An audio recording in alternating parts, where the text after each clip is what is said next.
Hey Vogue, it's Iris Apatow, and today I'm going to be walking you through my everyday skincare routine and do a little red lipstick look. I'm gonna go in with this Dr. Hoshka toner.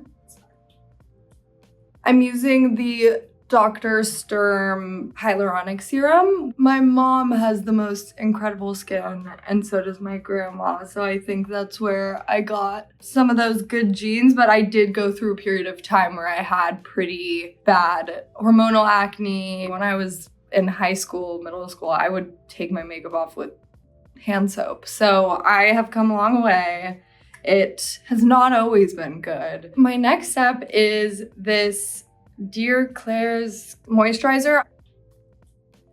It's just like thicker because in the winter in New York, you become a little lizard and you don't want that. I grew up in a mostly female-led household and my dad was a great girl dad, but everything was makeup and clothes and girly things, and I think it was very good that he was in on it and loved it and wanted us to be happy. Sunscreen is very important. I use a lot of sunscreen because I feel like that's gonna be the thing that saves me one day when everybody's looking raisin-like. I'm gonna be fine because of this. I've watched all of my favorite idols and they always have the greatest skin because they just slather themselves in sunscreen. And your neck, because your neck is a part of your face.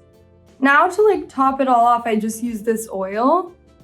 It's Virgin Marula Luxury Facial Oil by Drunk Elephant. I remember when Drunk Elephant like first came out and I had just this oil and I've used it since I was like 12. Growing up on sets, you learn a lot about what works for your skin and what makes you break out because of what other people use on you. And so my mom has, always told me to just check and see the ingredients, just make sure and just always know what you're putting on your skin. I'm gonna come in with this stuff. I really like the way it smells. I'm gonna go in with the Lip Oasis, the Outset. I start with my eyebrows because I don't like touching my face with makeup on. I've never really understood how people wouldn't do this as the first step. I just kind of lightly fill in my eyebrows because I grew up without them and they kind of weirdly grew in over the years. I just had blonde eyebrows and I would tint them really dark and it would look crazy and people would tell me they look crazy. I did not care. So I used this Benefit. It's completely cleaned off. I couldn't tell you anything about the shade or the name of the product, but it's an eyebrow gel and it works great. But I love bleached eyebrows to this day and I would go back to it. I use a little bit of this eyebrow brightener, under eye brightener on my eyelid because I just have I don't know how to describe it. They just look quite gray and sad, my eyelids, and filled with veins. But that's beautiful too, and you can embrace that. But I just like to lightly cover them and then go over it with a little powder because and it's Pat McGrath, and it's the baby pink. It's really good if you're really pale, but I just put powder over it. So what I always do is I line up the tip of my eyebrow to right here, not like there, but right here. Okay, I won't ruin it. Okay, let's see if we can do the other eye.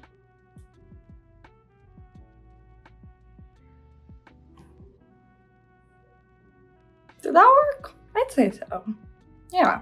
I've used this for a long time. It's also kind of destroyed the telescopic lash.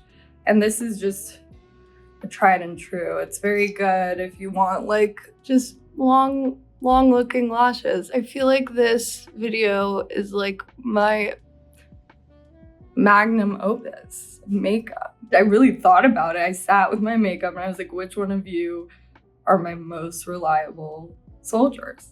So I did a movie called Pretty Lethal.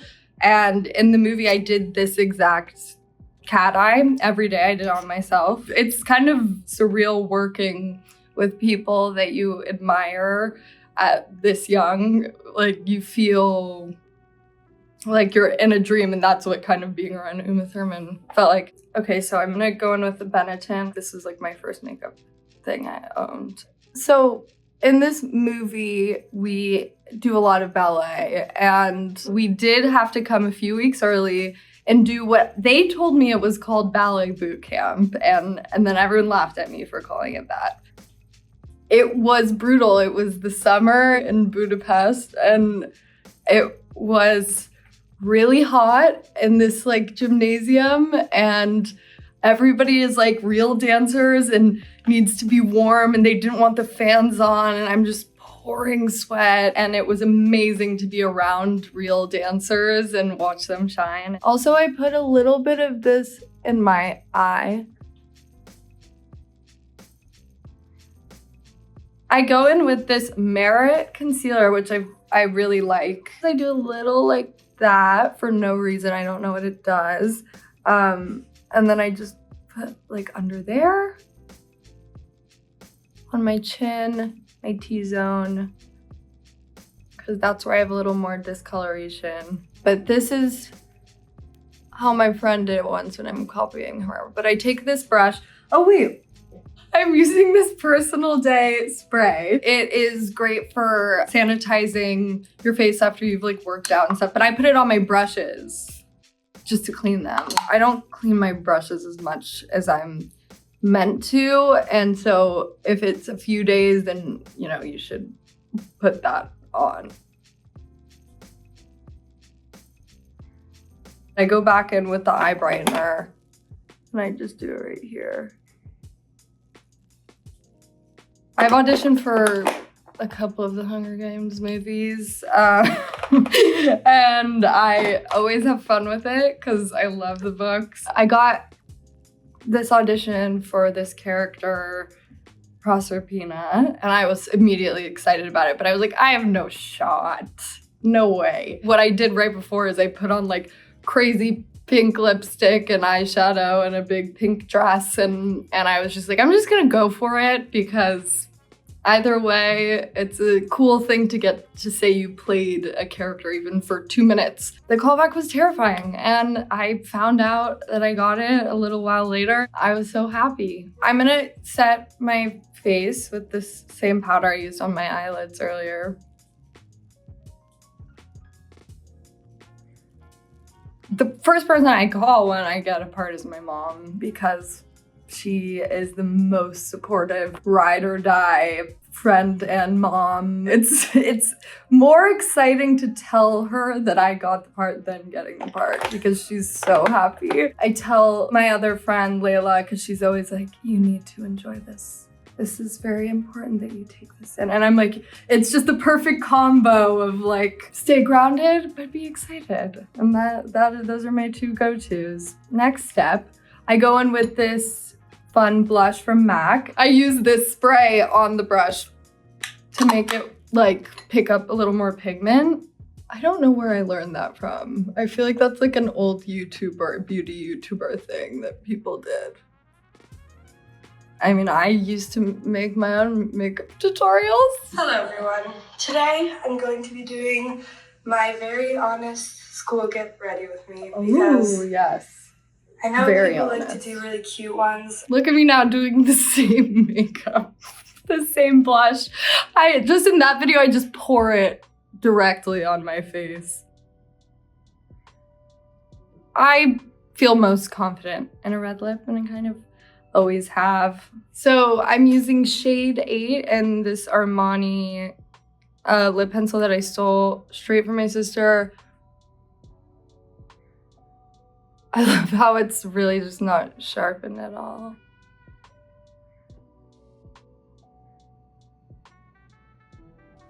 Since I've always felt more confident in this kind of look, I usually do it for red carpets and stuff.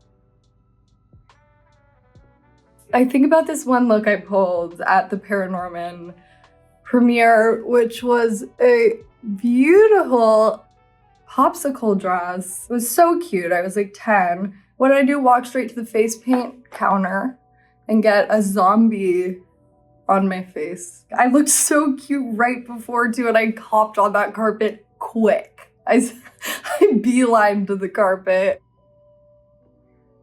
I'm always jealous of people who are just able to really be confident on the carpet, but no, it's very scary, but I grew up loving fashion, and my 6th grade teacher, she would show us the Met Gala coverage of all the outfits, and we just were obsessed with it. Last little bit of this. There is a fake eyelash connected to this. If you feel so inclined, you can put a little bit of. Okay, so this is the full look. A red lip is always very cute. Bye, Vogue!